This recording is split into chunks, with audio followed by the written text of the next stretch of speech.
Nu žiūrėkit. Aš gavau įeidamas laisvę rock'n'rollui. Čia apie šnapsą nekalba. Vis jos ir negirdėjau čia.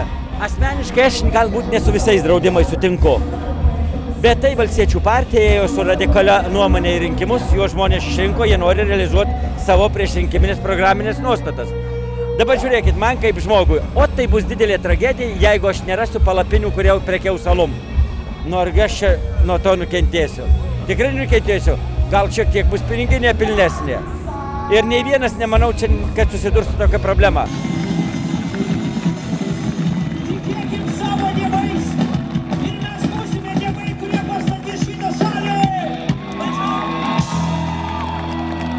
Problemų tai aišku yra ir jas reikia spręsti, bet protingai reikia spręsti, žiūrint, kas veikia kitose šalise, kurios problemos iš jų yra aktualiausias, kuriems didžiausi prioritetai.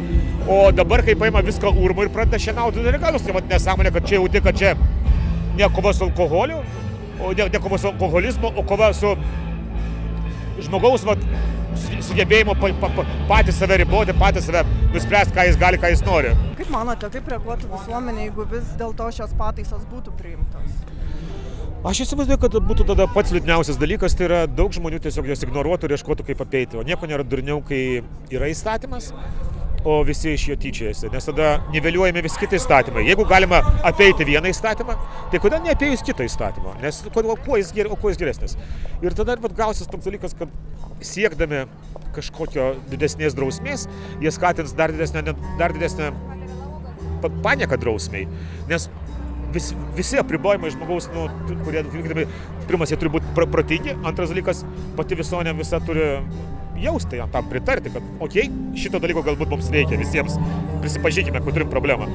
Bet jeigu padaroma taip, ką didelė šalis žmonių galvos, čia ne apie mane, aš nenoriu, tai gausis šūdas. Prieš 30 metų kovojame už Lietuvos nepriklausomybę.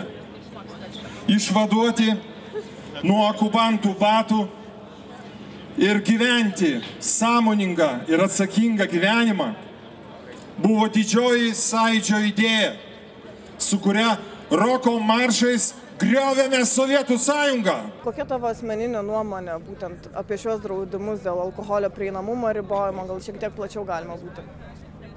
Nieko naujo iš tikrųjų nepasakysiu, tai tiek, kad nereikia drausti, reikia šviesti.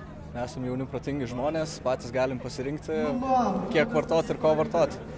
O kas liečia festivalius, pats esu jaunas renginių organizatorius, bandau prasimušti ir žinau, kad didieji festivaliai netektų daug rėmėjų, kas liečia alaus pramonės ir elementariai turėtų išsikraustyti į kitas valstybės arba ir jiems mokėti mokesčius, arba tiesiog turėtų būti priversti nutraukti veiklą. Tai viena iš didžiausių priežasčių, kodėl aš prieš.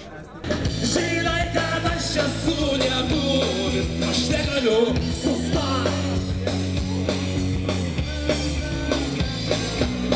Nekreik krūtinę, drasko šūvį, nemokam pasiduoti. Ar pati manai, kad mūsų visuomenė alkoholį vartoja saikingai? Manau, kad labai ne. Manau, kad tikrai esame ne visai sveika visuomenė šiuo požiūriu, nes ir nebūtina būti alkoholiku, tikrai kiekiai lietuvių išgeriami yra per dideli, bet festivaliuose uždraudimas tiesiog visiškai alkoholio to neišspręs. Tai tik tai pykdo visus ir yra ir svarbesnių problemų. Aišku, šiek tiek gaila, kad tik tai tokių klausimų dėl alkoholio visi susibūrė į tokią masovkę, kur yra ir svarbesnių problemų, ką reikėtų spręsti Lietuvoje. Žiūrėkit, mes neprapuolam irgi Seimo nariai. Iš vis sausą įstatymą įveidė Seime. Negalime gerti. Bet mes išradingi, mes dabar geriam kanapių pieną, o efektas tas pats, da geresnis.